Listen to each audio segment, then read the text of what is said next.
বিশ্ব সংবাদে আপনাকে স্বাগত। শুরুতেই জানাবো হাতে পাওয়া সর্বশেষ আন্তর্জাতিক সংবাদের শিরোনাম, পরে বিস্তারিত।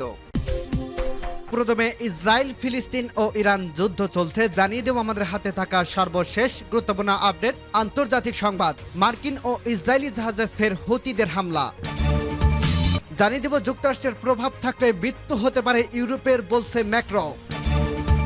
আর জানিয়ে দিব হামাসের অবস্থানগুলোতে হামলা চালাতে অগ্রসর হচ্ছে ইসরায়েলি সেনাবাহিনী। এবং আরো জানিয়ে দিব যৌথ সামরিক মহড়া চালাবে বাংলাদেশ ও চীন। এদিকে ফের ইরানের উপর যুক্তরাষ্ট্রের নিষেধাজ্ঞা। এবং সর্বশেষ জানিয়ে দিব নিউ ইয়র্কে কলম্বিয়া বিশ্ববিদ্যালয়ে ইসরায়েল বিরোধী বিক্ষোভকারীদের তোপের মুখে রিপাবলিকান স্পিকার। শুনছিলেন সংবাদ শিরোনাম, এরপর বিস্তারিত। তার আগে অনুরোধ থাকবে, ভিডিওটি যদি ভালো লেগে থাকে ভিডিওটিতে একটি লাইক এবং কমেন্ট করে জানিয়ে দিন ভিডিও সম্পর্কে আপনার মূল্যবান মতামত, এবং আরো কমেন্ট করে জানিয়ে দিন ভিডিওটি আপনি কোথা থেকে দেখছেন এবং শুনছেন।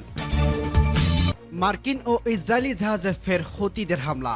মার্কিন ও ইসরায়েলি জাহাজ লক্ষ্য করে ফের হামলার দাবি করছে ইয়েমেনের হুতি বিদ্রোহী গোষ্ঠী। বুধবার 24 এপ্রিল এডেন উপসাগর ও ভারত মহাসাগরে এই হামলা চালানো হয়। বৃহস্পতিবার 25 এপ্রিলে এক প্রতিবেদনে এ তথ্য জানিয়েছে আল জাজিরা। প্রতিবেদনে বলা হয়েছে বুধবার রাতে হুতির সামরিক শাখার মুখপাত্র ইয়াহিয়া সারি এক বিবৃতিতে মার্কিন ও ইসরায়েলি জাহাজের হামলার তথ্য জানায়। বিবৃতিতে হুতি মুখপাত্র জানায়, এডেন উপসাগরে যুক্তরাষ্ট্রের বাণিজ্যিক জাহাজ মোয়ারাস্কো ইয়কটাউন লক্ষ্য করে মিসাইল ছোড়া হয়েছে। এছাড়া ভারত মহাসাগরে ইসরায়েলি জাহাজ এমপি-6 ভ্রাক্রুজে হামলা করা হয়েছে।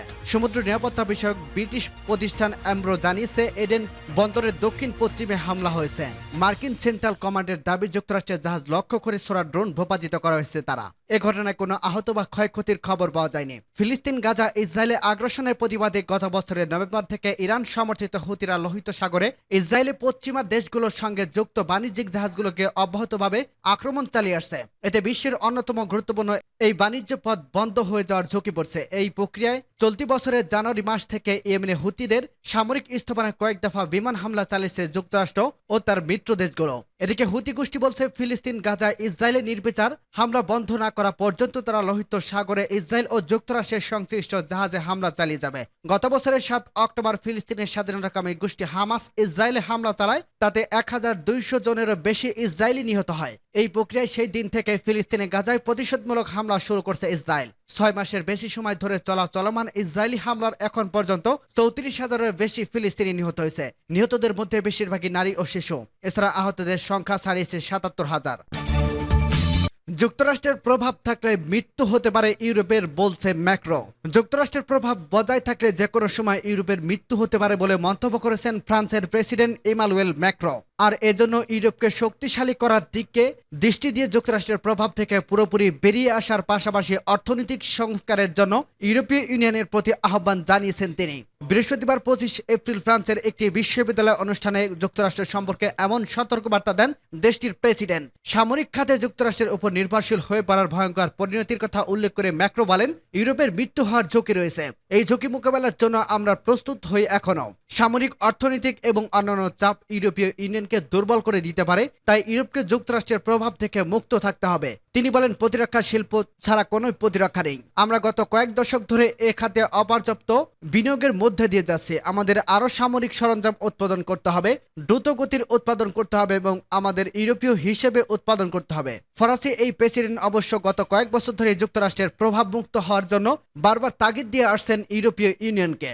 সর্বশেষ গত বৃহস্পতিবার তিনি বলেন, আমাদের দেখাতে হবে ইউরোপের যুক্তরাষ্ট্রের আজ্ঞাবহ নয় এবং অন্যান্য অঞ্চলের সঙ্গে কিভাবে কথা বলতে হয় সেটি ইউরোপও জানে। ইউরোপের অনেক নেতাই একমত নন ম্যাক্রোর সঙ্গে। তাদের মতে এই মুহূর্তে যুক্তরাষ্ট্র ছাড়া তাদের কাছে কোনো আর বিকল্প নেই। কেউ কেউ আবার মনে করেন ম্যাক্রো ফ্রান্সের নিজস্ব শিল্প স্বার্থের বিষয়টির জন্য এমন সব কথা বলে থাকেন। যৌথ সামরিক মহড়া চালাবে বাংলাদেশ ও চীন। যৌথ সামরিক মহড়া পরিচালনা করতে যাচ্ছে বাংলাদেশ ও চীন সেনাবাহিনী। বৃহস্পতিবার 25 এপ্রিল এক বিবৃতিতে জানিয়েছে চীনের জাতীয় প্রতিরক্ষা মন্ত্রণালয়। চীনের রাষ্ট্রীয় সংবাদ সংস্থা সিনহুয়া বলেছেন, এই মহড়া অনুষ্ঠিত হতে পারে আগামী মে মাসে। চীনের প্রতিরক্ষা মন্ত্রণালয়ের তথ্য অনুযায়ী দুই পক্ষের সম্মতির ভিত্তিতে চীনের পিপলস লিবারেশন আর্মির একটি কন্টিনজেন্ট যৌথ মহড়া যোগ দিতে আগামী মে মাসের শুরুর দিকে যাচ্ছে বাংলাদেশে। চীনা প্রতিরক্ষা মন্ত্রণালয় বলছে, এটি বাংলাদেশ ও চীনা সেনাবাহিনীর মধ্যে প্রথম কোনো যৌথ প্রশিক্ষণ হতে যাচ্ছে। যা দুই দেশের সামরিক বাহিনীর মধ্যে পারস্পরিক বোঝাপড়া ও বন্ধুত্ব বৃদ্ধি এবং কার্যকর সহযোগিতাকে আরও গভীর করার জন্য সহায়ক হবে। এদিকে বিষয়টি ভারতের পররাষ্ট্র মন্ত্রণালয়ের মুখপাত্র রণধীর জয়সওয়ালের দৃষ্টি আকর্ষণ করছিল সাংবাদিকরা। বৃহস্পতিবার 25 এপ্রিল দিল্লিতে পররাষ্ট্র মন্ত্রণালয়ের সাপ্তাহিক ব্রিফিংয়ে সম্ভাব্য এই মহড়ার খবর নিয়ে তাকে প্রশ্ন করা হয়। এ সময় রণধীর বলেন, এ ধরনের বিষয়ে ভারত প্রয়োজনীয় পদক্ষেপ নিতে থাকবে বলে জানান ভারতের পররাষ্ট্র মন্ত্রণালয়ের মুখপাত্র। ফের ইরানের উপর যুক্তরাষ্ট্রের নিষেধাজ্ঞা। ইরানি ড্রোন ও পণ্য বিক্রয়ের উপর ফের নিষেধাজ্ঞা আরোপ করছে যুক্তরাষ্ট্র। নিষেধাজ্ঞার মধ্যে ইউক্রেন যুদ্ধে রাশিয়ার ইরানি ড্রোন ব্যবহার করছে। ওয়াশিংটন তেহরানের উপর চাপ বাড়াতে চাইছে। মার্কিন ট্রেজারি ডিপার্টমেন্ট এক বিবৃতিতে বলছে, যুক্তরাজ্য ও কানাডার সঙ্গে সমন্বয় করে নেওয়া এই পদক্ষেপে ইরানের 1 ডজনের বেশি প্রতিষ্ঠান, ব্যক্তি এবং জাহাজকে লক্ষ্যবস্তু করছে। নিষেধাজ্ঞা প্রাপ্ত ব্যক্তি এবং প্রতিষ্ঠানের বিরুদ্ধে ইরানি মনুষ্যবিহীন আকাশযান গোপনে বিক্রির সুবিধা ও অর্থায়নে গুরুত্বপূর্ণ ভূমিকা পালনের অভিযোগ রয়েছে। মার্কিন অর্থ মন্ত্রণালয় জানিয়েছে, ইরানি পণ্য চালানের সঙ্গে জড়িত 2 কোম্পানি এবং একটি জাহাজকে টার্গেট করেছে ওয়াশিংটন। 1 এপ্রিল সিরিয়ার দামেস্কে ইরানি দূতাবাসে হামলার জবাবে 13 এপ্রিল ইসরায়েলের রকেট ও ক্ষেপণাস্ত্র হামলা চালায় তেহরান। এরপর ইরানের প্রথম দফায় নিষেধাজ্ঞা দেয় যুক্তরাষ্ট্র। গত 18 এপ্রিল যুক্তরাষ্ট্রের অর্থ মন্ত্রণালয় ইরানের 16 জন ব্যক্তি এবং 2টি প্রতিষ্ঠানের উপর নিষেধাজ্ঞা দেয়। নিষেধাজ্ঞাপ্রাপ্ত ব্যক্তি ও প্রতিষ্ঠান ইরানের ড্রোন কার্যক্রমের সঙ্গে সরাসরি জড়িত। নিউ ইয়র্কে কলম্বিয়া বিশ্ববিদ্যালয়ে ইসরায়েল বিরোধী বিক্ষোভকারীদের তোপের মুখে রিপাবলিকান স্পিকার। যুক্তরাষ্ট্রে কলম্বিয়া বিশ্ববিদ্যালয় নিউ ইয়র্ক ক্যাম্পাসে গিয়ে ফিলিস্তিনের সমর্থনে বিক্ষোভরত শিক্ষার্থীদের তোপের মুখে পড়েছেন মার্কিন প্রতিনিধি পরিষদের স্পিকার মাইক জনসন। গত বুধবার তিনি কলম্বিয়া বিশ্ববিদ্যালয়ের ম্যানহাটান ক্যাম্পাস পরিদর্শনে যান। গাজায় ইসরায়েলের চলমান যুদ্ধের বিরোধিতা করে যুক্তরাষ্ট্রের বিভিন্ন বিশ্ববিদ্যালয়ে বিক্ষোভ চলছে। কলম্বিয়া বিশ্ববিদ্যালয়ের বেশ কিছু শিক্ষার্থী ও তাঁবু খাটিয়ে ফিলিস্তিনের পক্ষে অবস্থান নিয়েছে। বিক্ষোভ বন্ধ করতে শিক্ষার্থীদের সঙ্গে আলোচনা চালিয়ে যাচ্ছে বিশ্ববিদ্যালয় কর্তৃপক্ষ। সমঝোতা পৌঁছাতে শিক্ষার্থীদের 48 ঘন্টা অর্থাৎ আগামীকাল শুক্রবার পর্যন্ত সময়সীমা বেঁধে দিয়েছে কর্তৃপক্ষ। চলমান এই উত্তেজনার মধ্যে গতকাল কলম্বিয়া বিশ্ববিদ্যালয়ে যান জনসন। প্রতিনিধি পরিষদের স্পিকার বলেন, ইসরায়েল বিরোধী বিক্ষোভকারী শিক্ষার্থীদের ভয়ভীতির শিকার কয়েকজন ইহুদি শিক্ষার্থীদের সহযোগিতা করে তিনি সেখানে গিয়েছিলেন। বিশ্ববিদ্যালয় ক্যাম্পাসে ঢোকার পর আন্দোলনরত শিক্ষার্থীদের তাকে দেখে হট্টগোল শুরু করে, তবে তাতে গুরুত্ব না দিয়ে সংবাদ সম্মেলনে কথা বলেন জনসন। জনসন অবশ্য সংবাদ সম্মেলনে লাউড স্পিকার ব্যবহার করেনি, মাইক্রোফোনে কথা বলেছেন।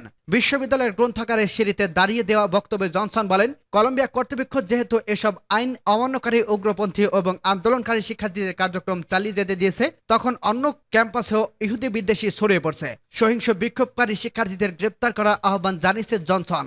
যেসব বিশ্ববিদ্যালয় আদেশ জারি করতে ব্যর্থ হবে সেগুলো কেন্দ্রিক তহবিল বন্ধ করে দেওয়ার হুমকি দিয়েছে তিনি। এর আগে বিশ্ববিদ্যালয় ক্যাম্পাসে প্রায় 40 ইহুদি শিক্ষার্থীর সঙ্গে দেখা করেন জনসন। যুক্তরাষ্ট্রের অন্যান্য বিদ্যালয়ে বিক্ষোভ ও ধরপাকড় ঘটনা ঘটছে।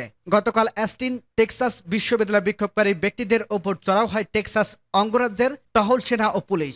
সামাজিক যোগাযোগ মাধ্যম এক্সে টেক্সাসের জননিরাপত্তা বিভাগের দেওয়া এক পোস্টে বলা হয়, 34 ব্যক্তিকে গ্রেপ্তার করা হয়েছে।